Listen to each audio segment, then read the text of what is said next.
All right. I am joined today by my good friend Gerald Asante and his co-founder over at GameOn Active, Jimmy Law. These guys are calling out of some exotic locations right now. Gerald is in San Juan, Puerto Rico, and Jimmy is in London. So this is a real intercontinental meeting we're having right now. For a little bit of context, Gerald and I go back a little ways. We worked together at a company called AvePoint many years ago. He's moved on to a new full-time role, but has also met up with Jimmy here, and they are really upending things in sports and entertainment. But rather than just go talk forever, kind of want to kick it off to you guys to tell me a little bit more about your background, about Game On, and kind of what's brought you here.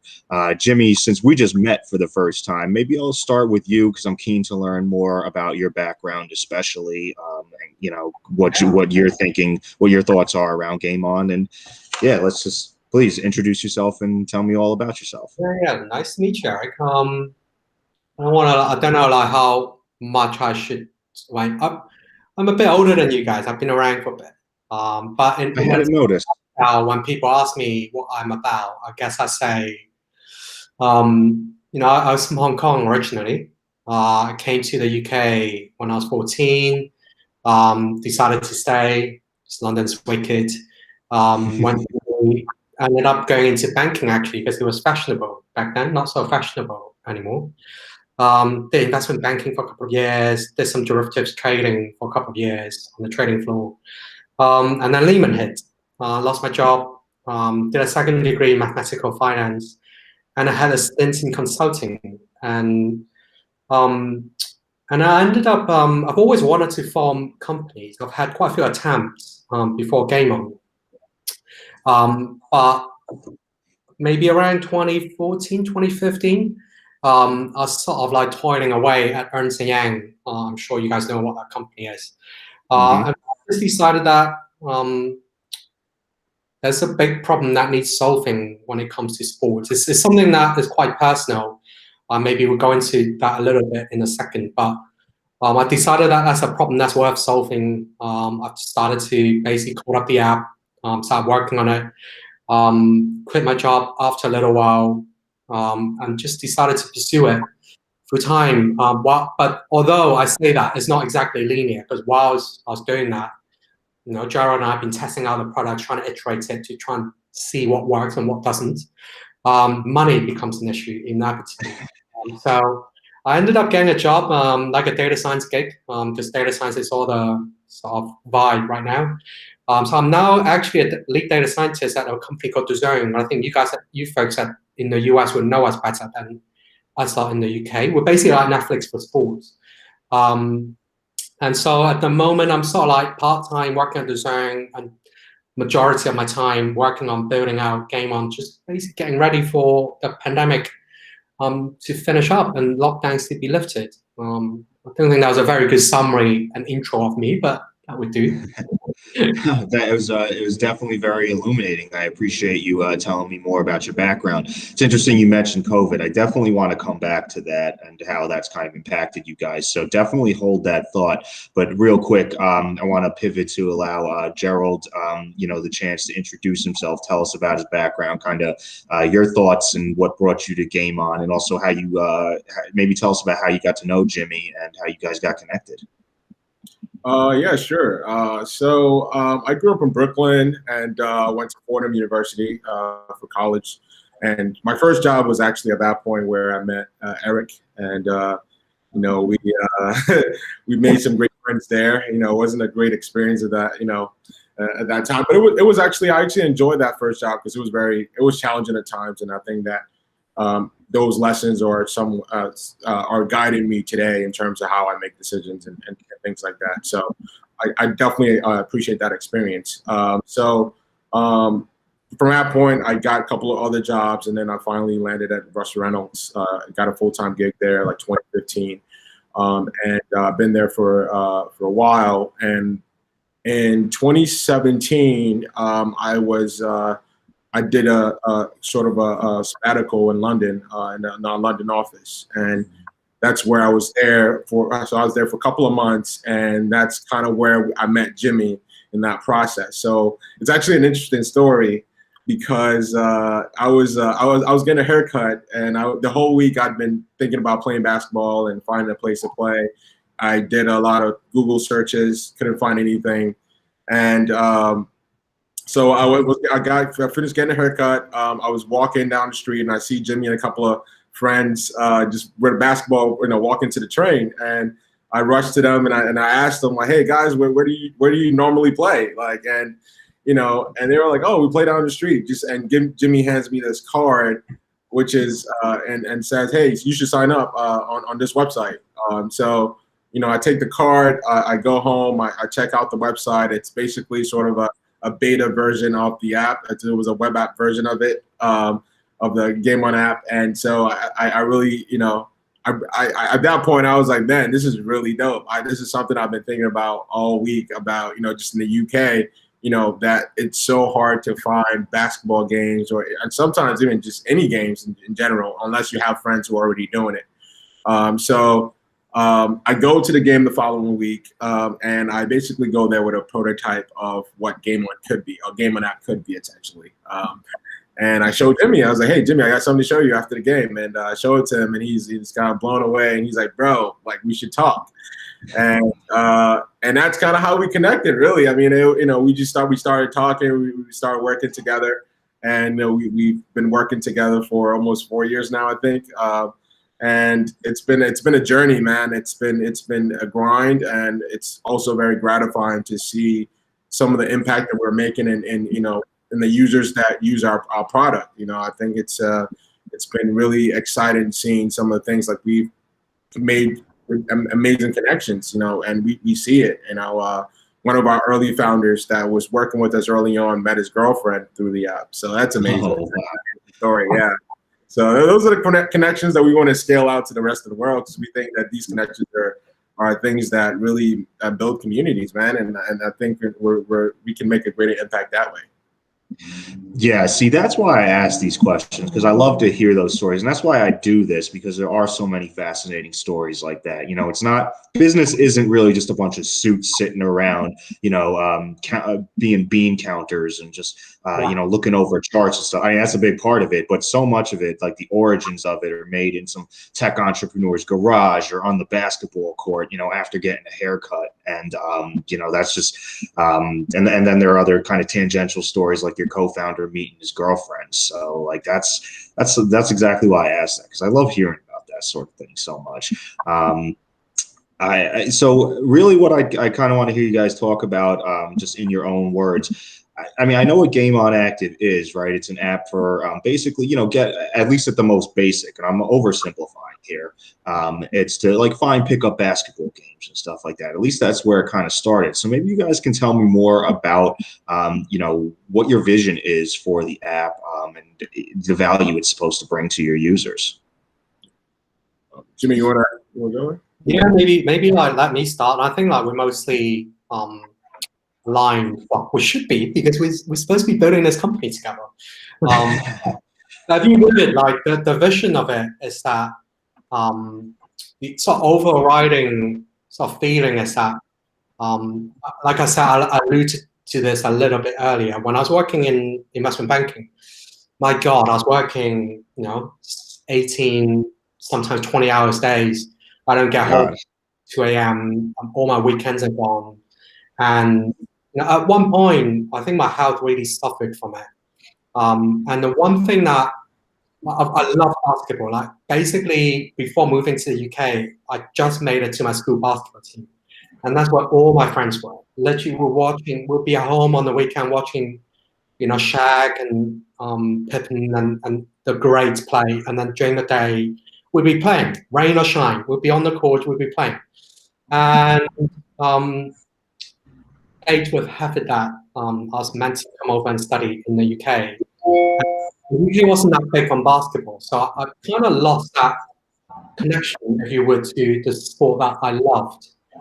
I never really picked it up all through I finished sort of high school, went to uni, didn't make the school team because there's only one team, and they were all like, 7-foot Europeans. And me, literally, was never going to make it, even though I popped a 3 in the trial. But the coach never even so much as looked at me.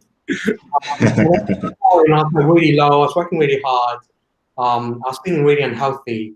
A mate of mine was like, "Dude, I'm playing basketball every Thursday in Angel," and I got hooked up because I know the security guy who works at my building knows this group that's running games. And I started going along, and honestly, I can't tell you, no amount of drinking beers or going out clubbing puts you back in that state. It's such a good way to unwind and just work off some of that negative energy. And I made so many friends just going there once a week. It sort of brought me back a little bit back to normal, if that makes any sense. I into like a health routine. I started eating better because I was like, hang on, that guy's 10 years older than me. How is he running faster than me? If that makes sense. And then that feeling sort of like stuck with me. That was about 2005, 2006. And then the credit crisis hit, and I sort of got off basketball again. I started running quite a lot because it became that session got dropped because that guy wasn't organizing it anymore. And just there's no more basketball game in my life. And then, like I was saying, at one point, maybe like 4 or 5 years ago, I realized, hang on, Deliveroo was commonplace by then. Airbnb, everyone knew Airbnb, everyone knew WhatsApp, Facebook. And I just thought, with the amount of benefits that playing sports on a regular basis brings, how is it possible that in the day of smartphones, I still can't find a basketball session to just join? Why is it not possible? So if I guess setting the scene, that's sort of the vision. And I guess Gerald and I believe that everyone, if they want to, and I believe most people want to, given all the people that we met along our journey, should be able to play sports when and where suits them. And GameOn, if you would, facilitates that. And we can go into, okay, if you believe that's the vision, what are the problems that need solving? And we can go into that a little bit. But if you would, like, that's the overriding vision, if that makes sense. Yeah, no, it makes complete sense. I was just thinking about it. I've been in a few sports leagues, like we got them here, like New York City Social, where you go play kickball with a bunch of adults and then, 20 somethings, and then you go get drunk and a few people hook up and stuff like that. And it's a ton of fun, but it never occurred. But that's also very planned and in advance. It doesn't offer like spontaneous, fun playing sports, which is what you guys are trying to do. And I guess that never really occurred to me because something like basketball isn't, I don't feel that passion the way you do. I mean, I love basketball and all sports, don't get me wrong, but for you, your story just speaks to how important it is for, your vision to be something you're really passionate about, something that's really already a kind of intrinsic part of your life. I think that's a really important lesson there, that of how important that is, how much that contributes to overall success. So I appreciate. I'm sure Gerald would agree with me. I think if you didn't feel passionate about trying to solve this problem that you're trying to solve with this startup, you won't last. The startup journey, I think this is as far as I got with us. I've had a few before, but this is as far as I've ever got. I mean, Gerald can confirm this. It's been a roller coaster. It's not been easy. So unless you just won't last. Has that been like what you think has separated maybe some of your past ventures from this? You're really starting to feel that true passion? Yeah, I think that's that. That I do genuinely really care about it. And there's also in the last couple of ventures, in one of them we just realized that the market wasn't big enough. It just wasn't the effort. In another one, we just realized that the way we were going about it, the possible solutions weren't going to make any money, and therefore, again, businesses exist to make money at the end of the day. I learned a lot doing those things along the way. But with GameOn, I think Gerald as well. There's the genuine. I just feel like I wish we have enough time for me to tell you all the people that we met and got to know all through our journey. But every day I get up and I talk to a lot of these people have become my friends. Some of them become co-founders, like Gerald. I've just seen basically just how much it's impacted people's lives. reinforcing my belief every day that you don't have to be a diehard basketball fan the way I am. I think what we are trying to achieve would have a positive impact on many people's lives, even if they're not, diehard sports fans. If they don't want, you don't have to want to play every single day. And the spectrum of people that we serve are so diverse. There are people who was like me, who just burnt out from work. It just needs a way to get back into, regular physical activity. And what better way to do it, instead of staring at the screen, looking at a virtual coach, come out and meet people. Like you were saying, meet people who play at about your same level. You banter a bit, you go to a pub afterwards, and you make friends, and they egg you on, right? And no amount of technology, I think, could ever replace people coming together and playing sports together. I mean, we're social animals at the end of the day. I don't ever think that team sports can be replaced by anything in the digital world. I think it's more like digital world facilitating us getting together and doing this sort of stuff.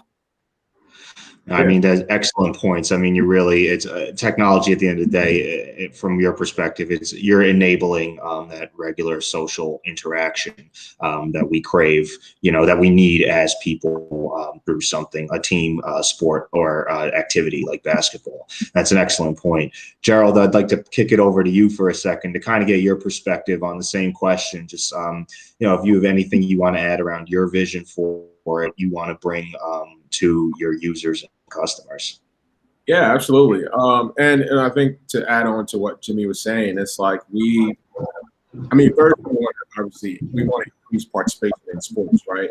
And it's not just basketball. I think we started with basketball because that's our passion and that's what we enjoy doing. But we want to be able to allow that other people who enjoy other sports to do the same, right? So we plan on certainly expanding, that to different sports and allowing other sports communities to sort of build up that way. But I think for us, it's really amazing because I think what makes us a little different is we are very in tune with like the people on the ground, like the people who use our app. Like we play with them, all the time. We know them, we speak to them. So it's a very connected community, and we want to. And that's why I think we've gone this far. I think because it's been a roller coaster, but it's been fun in the process because the passion, the fire is still there. For every milestone that we get to, we're so eager to get to the next one, right?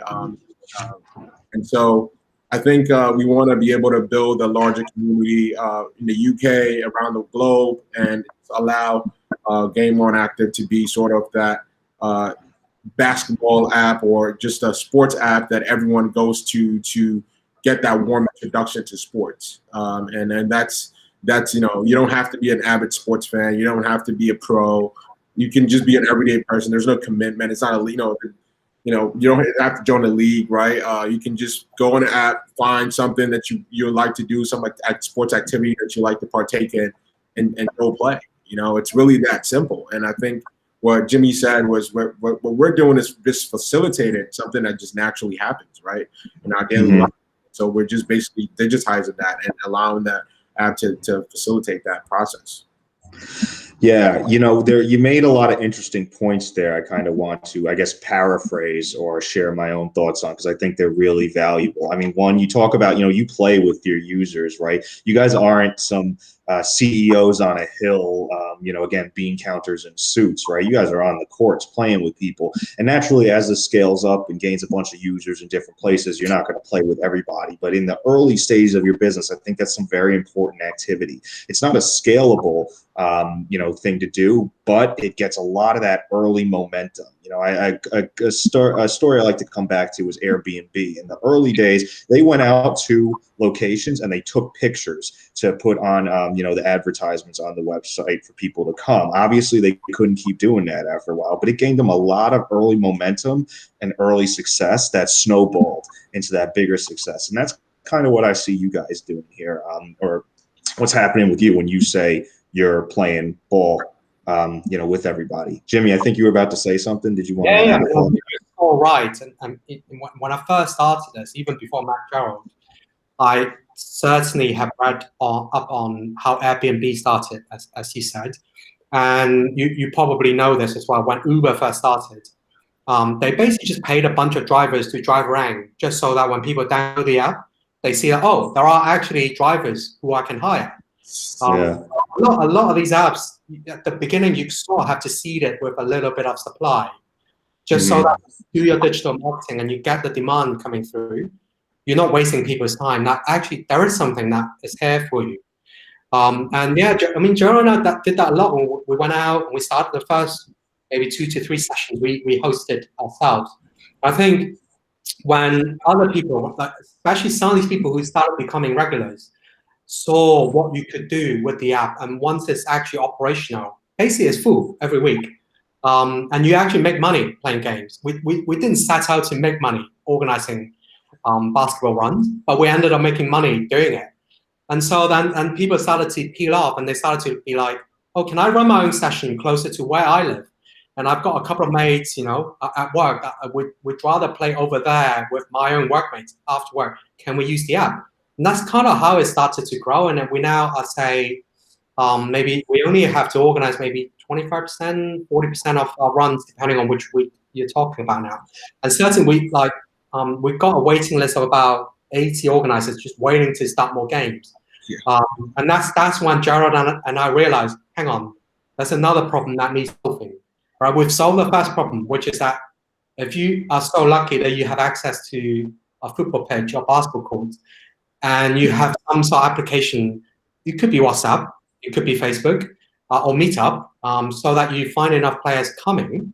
Then let's say you want to start another session somewhere else, it's not actually that easy. The other problem is actually, you don't know where the courts are. And even if you know where they are, you can't book them, not easily anyway. So I think that's, you made a good point. I think we were very much of the, in the sort of the way that we worked was we wanted to work with our users. We wanted to be we started off being one of the users. And then we started acquiring users, and we basically just iterated the app by listening to them. So to paraphrase you, we were not some developer hidden in some back room, just coding away requirements. The requirements came in from our actual users. They worked on, unless we knew that people actually wanted this. Right. If that makes sense. Yeah. And it's basically. And fast forward a couple of years, we are finishing our seed funding round. A third of our investors are actually some of our long-term app users. That's awesome. They believe in it so much that even despite the pandemic, when no sports can happen, I mean, they still, a third of our investors were still people who've been using the app for years now. It's amazing. It's just. It is. They're customers and investors. I mean, that's really powerful product validation. The fact that they're willing, that they're so enamored with what you guys are doing, they're willing to invest in it. One of them, not only has he been using the app for 4 years now, he became one of my best mates. I went to his wedding in India last year and invested in the company late last year. And just early this year, his best friend who works in India as a developer, he's basically introduced us and said, look, you guys can do with, if you're looking for help, he is willing to help you. And we now have some dev resources. We're supported by basically one of our investors' best mate, who's like a really, really good developer. And hopefully in a couple of months, Gerald and I will have some good news about, the release of our second product. Yeah. Awesome. Oh, I can't wait. Go ahead, Gerald. I'm sorry. To add on to that, I think, and it's so interesting because we started with one of the hardest sports in the UK that people are interested in. So the degree of difficulty was very high when this started. And this could have easily failed. But when we saw the traction that we had, we were like, whoa, we have something here. Because we didn't initially think we were going to get that level of traction. But when we saw that traction in London, we were like, oh, imagine if we expand this to other cities or countries where basketball is more popular. We can get a much, much, much more massive user base. So I think that was the real product validation, is that traction that we got and within London was crazy, because again, it was maybe third or fourth on the list in terms of popular sports in the city. You know, like yeah, football was number one, and you have badminton, you had cricket. So there's a yeah. Yeah, no, basketball is a pretty like uniquely American sport for the most part. I mean, of all the sports we play here, it's the only one I can really think of that truly originates in the United States. I mean, like even baseball kind of comes from cricket, American football comes from rugby. So it's a pretty uniquely American sport. But you guys found success with it in London, of all places, where they play football, the real kind of football, cricket, badminton, stuff like that. So that goes to show the real legs this project of yours has. Without sounding like I'm bragging, honestly, when I first started, I went to a couple of our angel investor networks. And I remember, I will never forget this. I spoke to one of them. One of them told me, this is not an original idea. Many people have thought of this before, and none of them have worked. Why do you think your way of doing it will work? And I was like, well, because of this and this and this and this. He's like, okay, I still don't believe you. I'm like, okay, so how big do I have to get for you to believe that what I'm doing is working? He said, well, once you maybe, if you ever got to about 200 regular users who are logging in at least once a month. I got there within a year. And I said, Really? I'll never forget this. I said to him, if I ever got there, why would I need you? Like, because your typical angel investor gives you maybe £15,000, so call it about 20,000 US, and they take 15% of the equity. And I said to the guy, I was like, why would I come back to you if I got that far without your help? He's like, you're right, you don't. But that's how the angel networks work in Europe. In the US, if you went to LA, you probably just go out, get coffee, speak to a few people. You probably have been funded by now. But if you want to stay in London and doing basketball, it's a tough one. Yeah. But stubborn Jimmy, I decided to go ahead and do it anyway. Like Jared, basketball is one of the least popular sports in the UK. But if you ever came to one of our sessions, you'd be amazed just how much demand there is for more basketball sessions. There's loads of kids who want to play more basketball. There's loads of parents, who wanted to get rid of their kid. Just give them an hour of peace whilst their kids are shooting hoops. Then they're constantly asking us, have you got coaches who would coach our kids? We'll pay. Where can I sign up? Can I book a call and host it for you? And I think through doing this, Joe and I have found actually it's not that people are not interested in basketball. It's more that there's no one facilitating it. I believe that we could be that company that try and open up basketball in the UK. And as a part of doing that, try to start and facilitate other sports. Because as basketball players, we often share our courts with badminton players. And, a couple of our investors are, die-hard badminton and tennis fans. And they're very excited about our second product and the potential of, extending the mobile app to also serve other sports. I mean, they can see the vision, basically. Sure. This is really, we've learned a lot doing this, bootstrapping a startup. And yeah, I mean, it's been I actually, I want to, there's something, I'm sorry to make a hard pivot here, but I really want to ask this because I think it's an important question. Now, clearly this is something that is impacted by COVID. I mean, you mentioned it before, and I told you I wanted to touch on this. So I really want to get this in. I want to know, how, not rather than assume, I want to hear from you, how COVID has impacted the trajectory of what you're doing, how you kind of pivoted, and what the road ahead kind of is.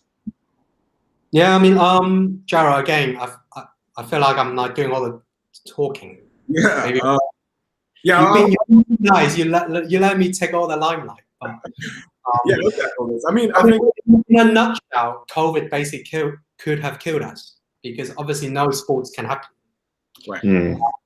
And if you look at our engagement rate, just before the lockdown, maybe it's about, where was it, Joe? Maybe 30% of our users are logging in at least once a month. Yeah. It was like you can see the cliff drop. It was rapidly going towards zero. Back in March last year when we went into lockdown in the UK. I think we did a couple of things. Gerald and I sat down, we brainstormed a bit. I think one thing that we thought about quite early on was, it's also something that governments around the world have said from the get-go. Even without any medical research, early data was clear that people who had no health complications or generally are active are much less affected by COVID. That's one thing that Gerald and I knew from the get-go. And I guess the second thing we both believed in was people will always want to play sports. Team sports is not something that can happen virtually, even though we were seeing a lot of our competitors pivoting into virtual events. It's something that we consciously decided to not to do. I don't know if that's fair, Gerald, or is that just me saying no? Yeah, no, I think it was, we decided to sort of ride the wave, right? We knew that COVID was going to affect us for some time, but I think that given how efficient we've been throughout the years, we were able to ride the wave and take that hit that basically almost every company did, right? Our competitors have been went on the ground because of COVID, but we know that right when things open up, there's going to be a surge in physical activity in general, because you said, the more active you are, the better chance you have at maybe fighting COVID, right? So with that, I think there will be more interest in people sort of getting out there and staying fit and getting active, right? So we knew that if we were able to ride the wave, we would sort of come out in a really good position, right, after COVID. And that's basically what we're doing. And I think that also gave us an opportunity to really brainstorm and come up with the second product that Jimmy has mentioned a few times. So it's been a positive and a negative at the same time. But I think that we are looking towards the future, and we know that we will certainly be on the up once things open up. Yeah, sorry, Eric. No, please go ahead. We pivoted also quite quickly in the last lockdown, where we basically, within 2 weeks of our lockdown, we introduced a new sort of global public chat, because we knew that the NBA finals were coming up, people were getting bored and people were uncertain about what the rules actually meant. Maybe that's not so in the US. In the UK, at the beginning, it really wasn't clear what you're allowed to do, what you're not allowed to do. And I have to say, in the first lockdown, going from 30% engagement rate, it never dropped below, I'd say 15, maybe 12%. And then as soon as there's a gap in between, maybe around September to November, when it was basically free for all, you can do whatever you want again, it just shot right back up to about 30, 40%. And obviously we then had a second lockdown, or the third lockdown, depending on how strict you want to talk about it. And like we hadn't had any events on the app since last November. And our engagement rate, as in people who have an account who log in at least once a month, is still at about 12, 13%. People are still logging in, chatting to each other, updating each other about what the latest rules are, and just generally talking banter about the NBA sometimes, and just trying to keep each other going. I think to me, that's proved to me that we have built a genuine community that people want to be part of, even when there's nothing going on, because they believe as much as we do there will be an end to this, and when it ends, they're all going to want to come back out and play sports again. So that's one thing. And the other thing is, I think during the pandemic, everyone started to get much more used to using technology. So the adoption of apps like ours would be easier than it used to be. And I think without adding any spoilers, the third thing is a lot of the sports tools that we use have been hit really hard by the pandemic. And our next product that is coming out soon, hopefully, is going to do something about that. So if you would, like Gerald also mentioned, a lot of our competitors who managed to raise funding just before the pandemic have also been hit really hard, because you've all the costs, but you have none of the income. So I think we see, in Chinese, it's funny, in Chinese, the word for hazard or danger is made up of two characters. It's made out of character that means basically danger, and the other character means opportunity.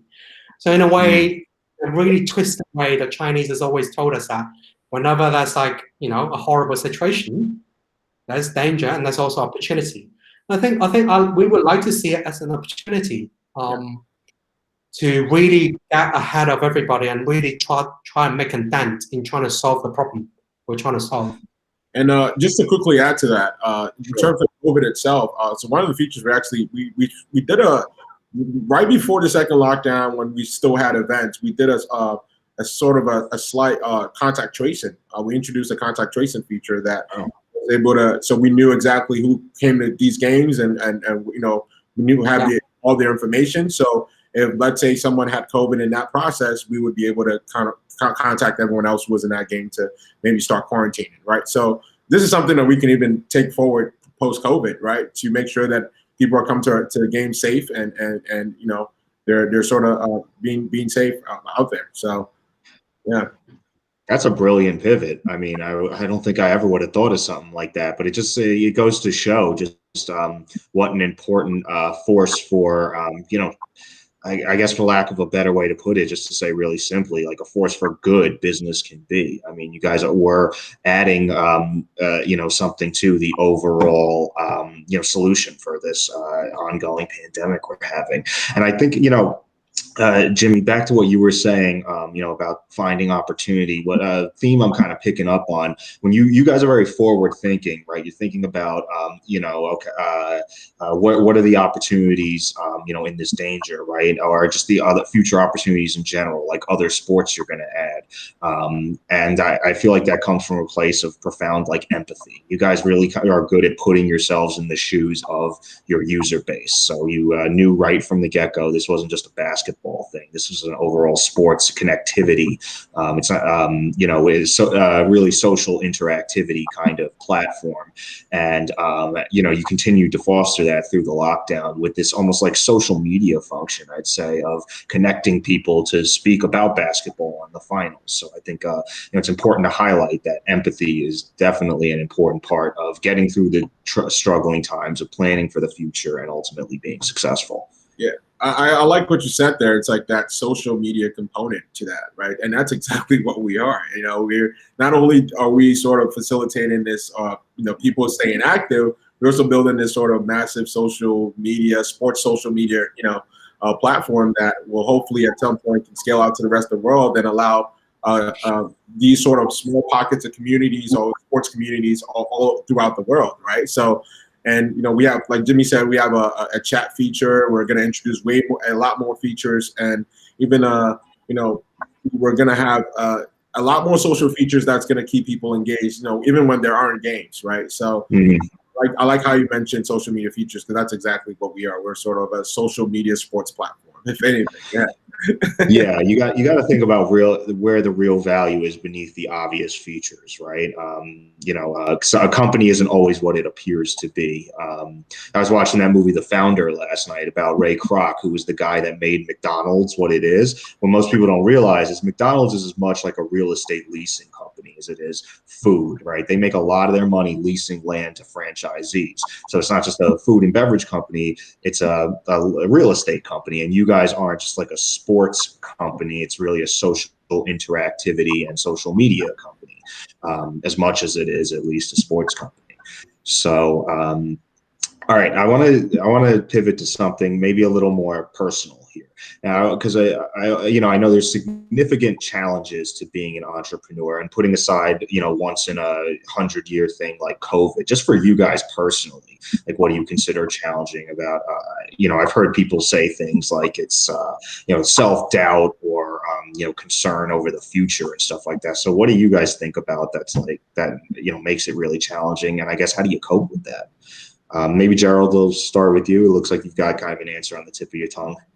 Yeah, I mean, I think the one of our biggest challenges, I think, has been. I think what Jimmy mentioned early on. It's like I think finances was one of has been one of the, because I think when you're sort of a founder, you're always going through the motions when it comes to finances, right? And finding the money to fund your your ideas, right? So that's always a sort of a big challenge on the list. I think another one is really, I think, I was because I'm not living in London permanently. I think it was sort of a slight challenge when it came to sort of working with Jimmy, from New York, him being in London or being on the ground and sort of being alone.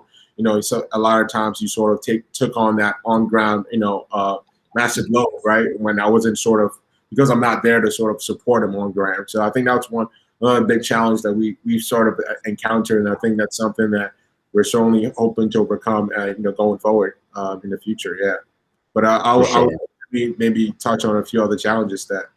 Yeah, please. I'd love to hear your perspective, Jimmy. Yeah, I mean, God, where do I start? I think like I said though, since I've done this a couple of times, I think being an entrepreneur, at the end of the day, a lot of it is about risk management. Especially when you're bootstrapping a startup the way we are doing. Because I look across my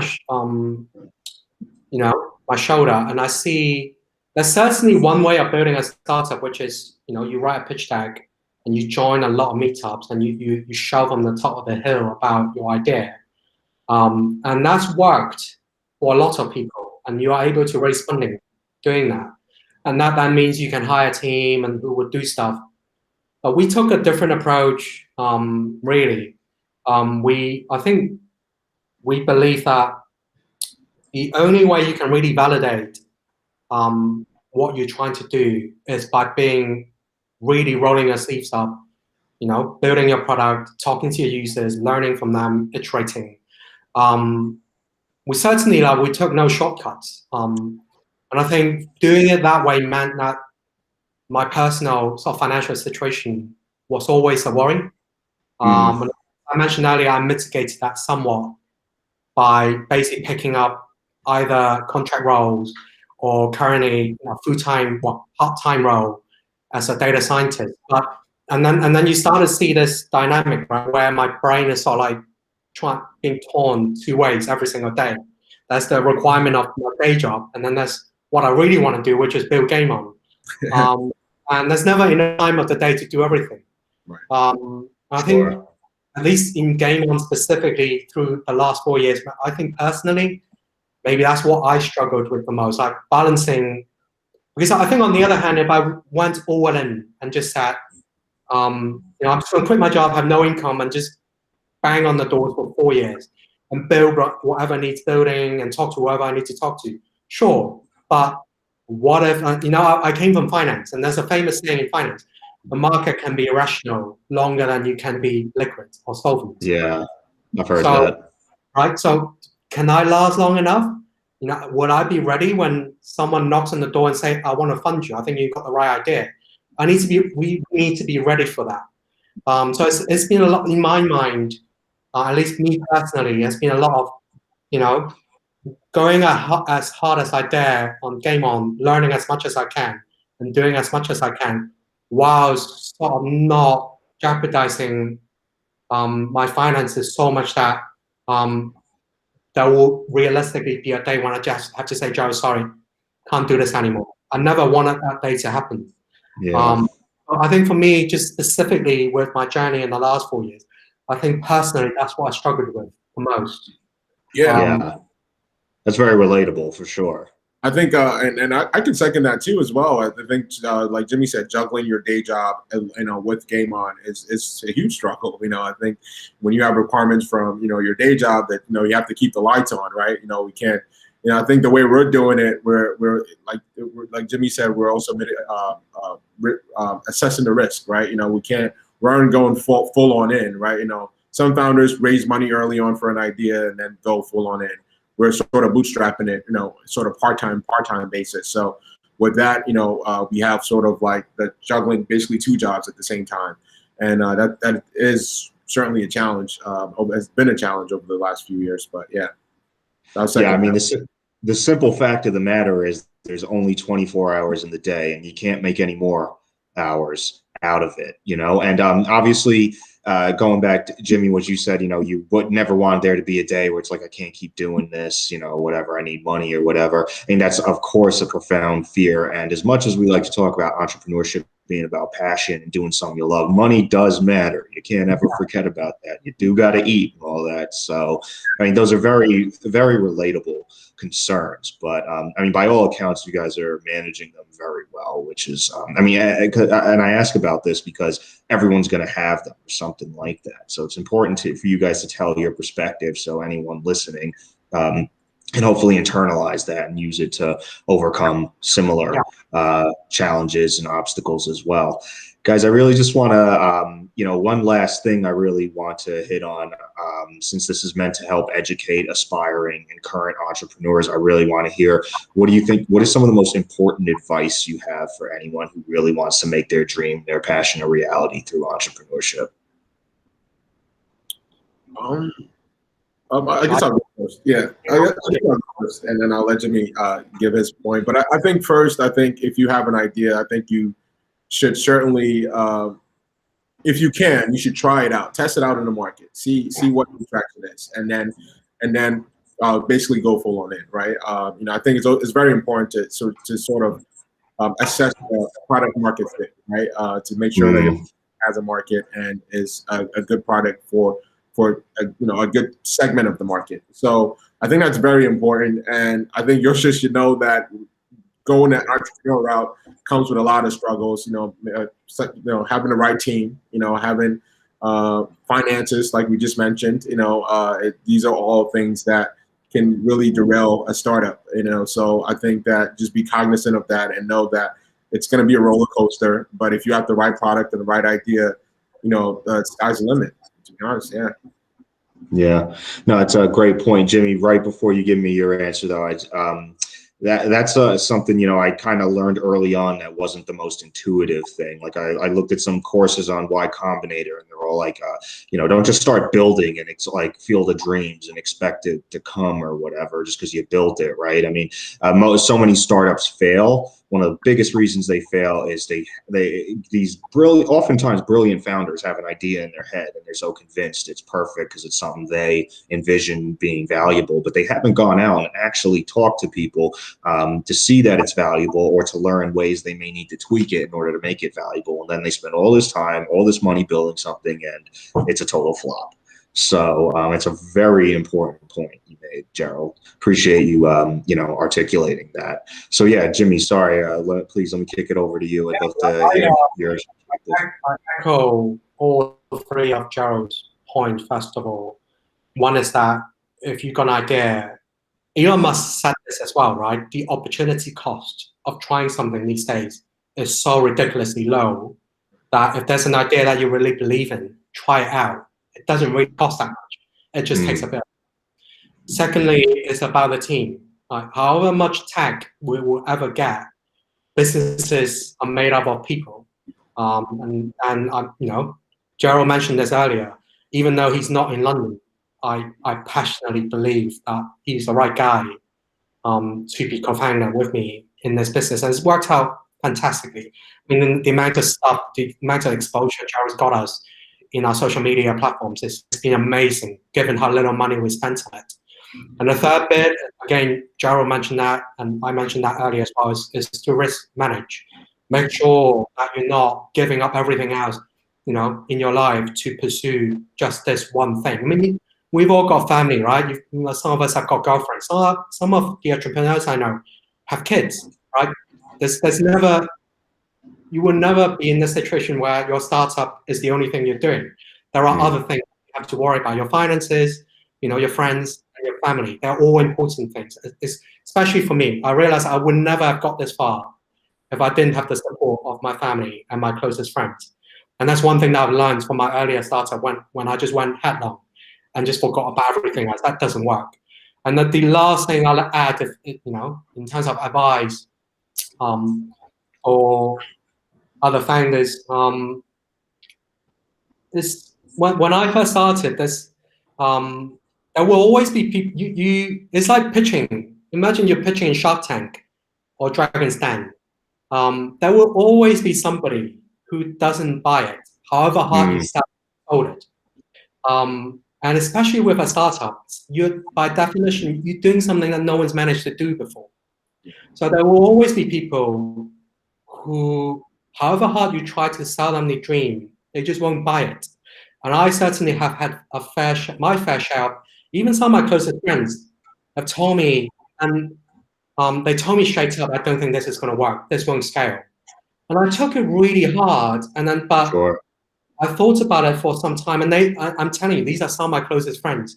And I realized, actually, having done this for a couple of years, those people who are willing to give you such honest opinions are actually exactly the people you should keep closest to you. Because this is their genuine, honest opinion. And these days, when I pitch investors, instead of asking them, you know, is there any feedback, I specifically ask them, are there any negative feedback? What do you think was bad? I don't need to hear the opinions, right? Tell me what doesn't work. Tell me what's poor, and I want to learn. And I say this because actually there's two people who, when I started GameOn, told me, no, this would never work. They are now investors in the business. Wow. You made believers out of them. Yeah. So, I mean, I guess, what I say to aspiring entrepreneurs is that try, because that doesn't cost much to try. Ask for people's opinions, even the negative ones, and meet it head on. Take it, in your stride, and then really think about it. Really don't assume that people are telling you no because they hate you or because they just want you to not succeed, but take it neutrally, digest it, really try and see. They don't know everything that you know. So give them what you know and give them what they said. Do you still believe that is worth your while to pursue it? And if the answer is yes, keep doing it. And always be honest with yourself, right? Like, to be honest, Gerald and I are always asking ourselves, is this idea worth pursuing? Are we ever going to make money out of this? And 9 times out of 10, people tell us a negative piece of feedback or a quite critical question. 9 times out of 10, we've already answered it because we've already talked about it. So, be confident, but also, always, you should be your biggest doubter at the same time as being your biggest believer. And I think that's one of the hardest things about being an entrepreneur. You have to second guess yourself, but you also have to really believe in yourself, if that makes any sense. Yeah, no, it makes perfect sense. Honestly, I really like that answer. There were a lot of valuable things to unpack from that. So I'm going to try and hit on what I think some of the most important ones were, which was first, going back towards, being your biggest doubter, that portion of it, that almost kind of paradox you mentioned there. You got to really remove your ego from this a lot, or as much as you can, so that you can, because you are not perfect, and what you do is not going to be perfect. There's always room for improvement, and you're going to need to be honest with yourself about knowing and hearing the things you need to do to improve in order to succeed. So I think that's an important thing. Another thing is, you can't please everyone. You're always going to have doubters. There literally isn't any company, at least that I can think of, where literally everyone in their target markets are customers. I mean, they have target markets because they know it's impossible to reach everyone. So that's fine. As long as you have enough people that believe in you, don't get too concerned or spend too much effort trying to convert literally everyone. I like how you, emphasized paying attention to the other things outside of entrepreneurship. I mean, you are doing it to improve your life, to, live the better life you want to live. And that, to ignoring your family, some leisure time for yourself, your other interests, is detrimental. So you can't let it completely consume you. And lastly, you mentioned early on in, what you told me, how important it is that you have a co-founder you believe in as much as Gerald. It's really important you work with people you believe in. And actually, that I know I had said that would be my last question, but that inspired a question I do want to ask here from both you guys on, like, how do you, I guess, find that co-founder and come to the realization, like, this is the person I want to work with? I think, for me personally, I think working with Jimmy, I just know that just his relentless work ethic and his ability to just take on everything, right? The guy's a beast, so I just know that when I met him and I saw how he worked and how determined he was and how passionate he is about the idea, I just knew that he was the right guy.